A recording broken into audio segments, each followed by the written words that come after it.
A landlord with a kind heart allowed her tenant to stay in the unit even though she was several months behind on rent.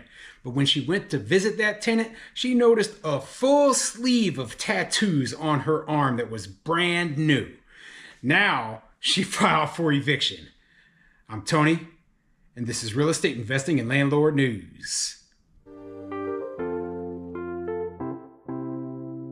All right, so I have an interesting topic for you today, and it goes over some of the reasons why landlords have had to evict their tenants that are a little bit unusual or, go beyond what we normally see. So, you know what? I found this article and it was going over some of the reasons these landlords were evicting tenants, and I just was laughing. I thought it was a pretty funny article, so I wanted to share it with you, because we've all gone through the eviction process. We've gone through, horrible tenants who've trashed our properties, and we've had to take them to court. We've even had to go all the way as far as having the sheriff or the, the local people come in and have to physically remove that property. And that's horrible. You know what? Landlords shouldn't have to go through that nonsense, and there are bad tenants out there. I know people don't believe it, but there are bad people out there who will take advantage of a situation, use a landlord for as long as they can, and then disappear into the wind, and you will never get a single penny out of them again. So yeah, it's one of those things where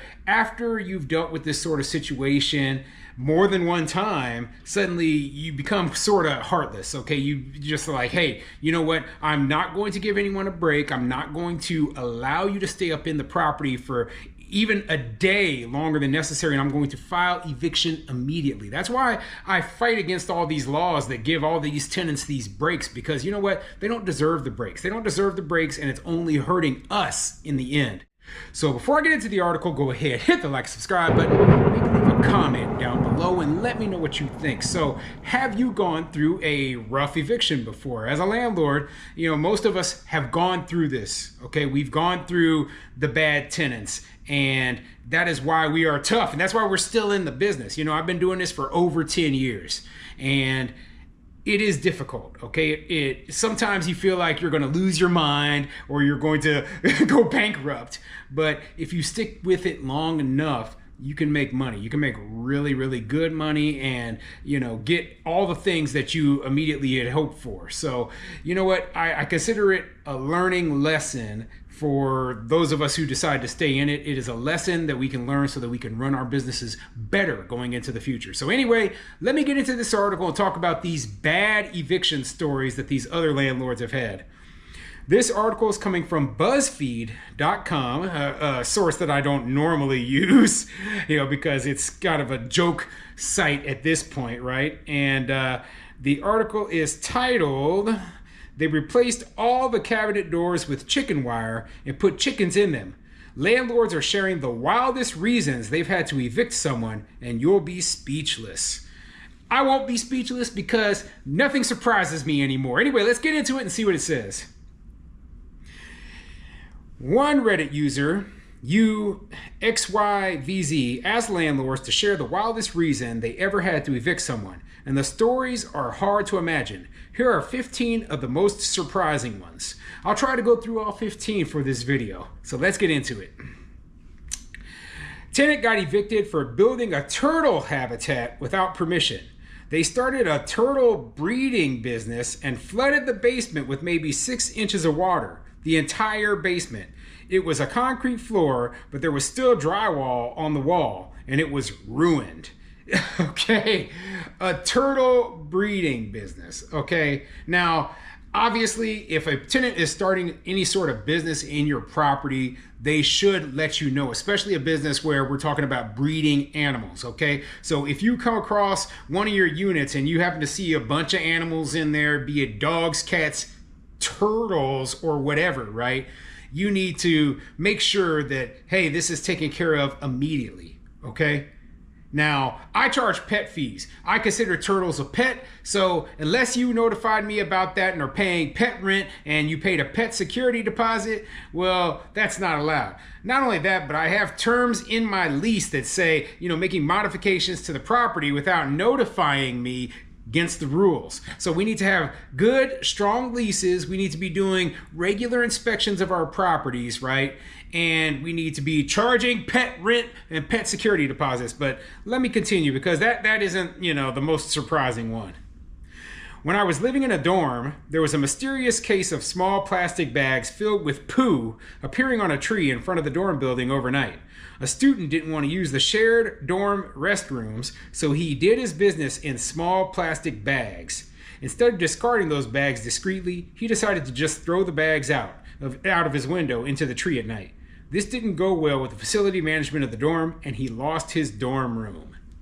Yeah, not surprised there. Obviously, I'm not a fan of shared bathrooms either. I've never lived in a dorm or anything, but when I went to the law enforcement academy, I had to share a bathroom between myself and then the room right next door to me. And it sucked. Okay, so I couldn't imagine being in a dorm room where you had to share with a lot of other people. That would just be ridiculous and kind of nasty, and I can see why the guy didn't want to do it, but man, you shouldn't be throwing your poo out. That's even nastier. That, you're the reason that, people just don't want to live in dorms, because of people like you throwing poo into a tree. But anyway, good job on them evicting that guy. Number 3, my dad was a landlord, and one of the tenants tore out the cabinet doors and replaced them with chicken wire and put chickens in the cabinets.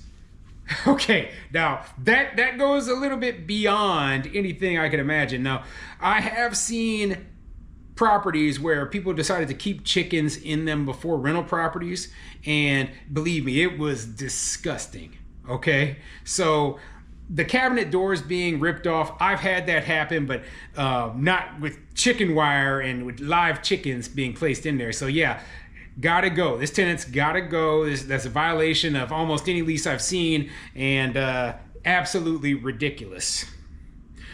Number 4, I had to evict someone for not using the shower curtain. They took a long shower and flooded their bathroom, which ran down and flooded the apartment below them.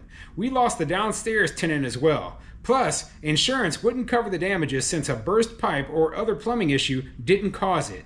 Then, when they were evicted, they asked for their damage deposit back. Yeah, they're just idiots, okay? Absolute idiots. But I will say one thing, okay? I have been a renter before. I was a renter before I became a homeowner, right? And some places you would rent and they would not put a shower curtain in the bathrooms, okay? They would just be like, hey, you have to provide your own shower curtain. Well, you know what I say? You are begging for trouble. If you're a landlord who doesn't put a shower curtain into your rental and expects your tenant to do it, you are begging for trouble.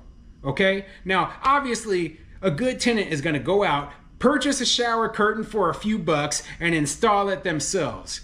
But the bad tenant, the lazy tenant, or the broke tenant will not. And this is going to be the result, okay? So I'm not saying that happened in this situation, but you know what? Like I said, I've been a renter before, and I've lived in multiple rental properties where the landlord did not provide the shower curtain. And like I said, if it wasn't for me being just a good tenant, that would have been a major issue, and I can definitely see that happening. Number 5. My sister used to have some duplexes she rented out. One tenant was several months late on payments, and numerous times the tenant promised she was working on getting the money. My sister was being nice because the tenant was in a hard spot. One day she went by to visit, and the tenant had a brand new tattoo sleeve all the way down her arm. When confronted about why the money wasn't used to pay rent, the tenant said they really wanted the tattoo. The eviction process started immediately. Hey, what can I say? Live and learn, okay? New landlords, live and learn. Or maybe you can take stories like this as an example why you should never, and I mean never, have sympathy on a tenant, okay? You look out one day, like how many stories have we heard about the people getting evicted who are driving the Cadillac Escalade? That's not a stereotype or anything. That is the truth, okay? People will put their money where they want to put it. They will pay the bills that they want to pay, and knowing that you are easy on them, they will say, okay, well, I'll pay the rent last, and I'll do everything else I want to do first, because they expect you to just allow them to stay. And you did. So live and learn. You file that eviction, and guess what, man? Maybe those people will come up with the money like that. Or maybe they'll just get the heck out of there because they can't pay the rent. Or maybe you'll go through the full eviction process, but who knows? But the point is, right, you have to treat this like a business. You cannot expect the tenants to do everything right. You have checks and balances in place to make sure that you are going to have the least tenant turnover, the best tenants possible, and that you don't get screwed. And unfortunately, that was a tough lesson to learn. Number 6, my parents are landlords, and they had to evict tenants because they kept damaging stuff in the house, then taking my parent to court to demand it be fixed. One of those tenants is now in jail for breaking into our house to rob us after being evicted. Yeah, and this is a common one. This is a very, very common one, okay? And I've had this before. I've never been taken to court over it, but I've had tenants destroy a stove in one of my properties before and then complain that they didn't have a working stove. They destroyed it, okay? You destroyed it, and then you complain that it's not working. So you know what I did? I fixed the stove. I fixed the stove, even though I shouldn't have, right? But you know what else I also did? I did not renew their lease. And they're gone, okay? They're gone. Go find somewhere else to live. If you're going to be breaking stuff, I don't want you as a tenant. And how many landlords have to go through this? Like I said, there's 1,000 good reasons why we might not want to renew a lease. Yet they put these good cause eviction protections in there. And that story right there, for example, would have not been considered one of the good causes. And I would have had to go through a full eviction process in order to get rid of that crap tenant. Give me a break. Anyway, let me continue. Number 7. My ex-tenant was growing weed in the house and other tenants were complaining. I called and told him to get rid of it.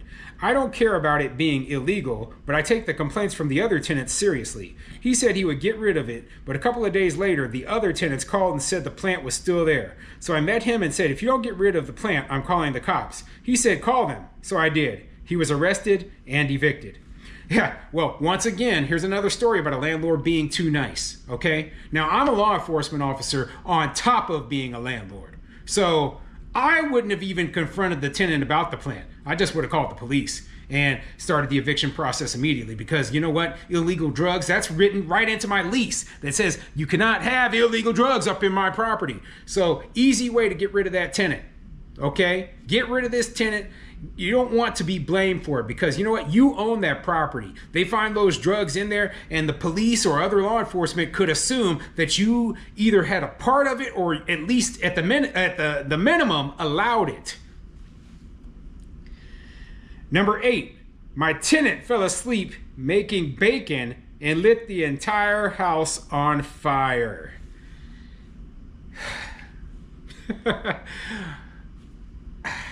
Here's the thing, right?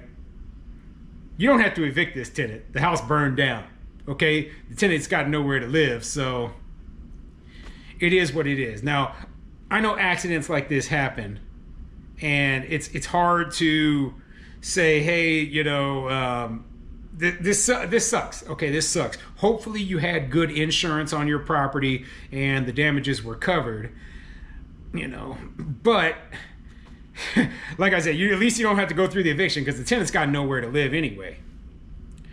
Number 9, a guy I knew got evicted from university housing because he was using the fire sprinkler head as the end point of a clothesline. This broke the sprinkler head and flooded half the 4th floor and every apartment underneath down to the base level.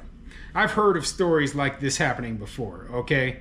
This is why you have to be very careful with those sprinkler heads. But yeah, I've heard of stories like this happening before, and it's unfortunate, but yeah, that's definitely against the rules. That definitely is a huge fire hazard. That definitely caused a ton of damage. This guy definitely needed to be evicted. Number 10, our tenant had a dog, and we thought it was hers. She treated it like garbage and barely took care of it. One day, she left this little puppy in the snow, and my mom was furious. Before we could call over the dog to give him some warmth, the tenant walked out, grabbed him, and slammed the door. she used her pet fees as an excuse to hold off on rent, and we eventually learned that A, she was lying, and B, the dog wasn't even hers. From what I put together, she was holding her ex's dog hostage and took it out on him by not taking good care of him. We got her dad involved, he paid the rent, sent the dog back, and we were done with her. Yeah, I don't like people who abuse animals, okay? I'm a dog lover myself. I love animals. And people who treat dogs wrong, frustrating. But on top of that, like I said, I'm also a landlord. And if you're not paying the pet fees or the pet security deposit, if you are behind on the rent, whatever, doesn't matter. I'm filing the eviction against you and you've got to go.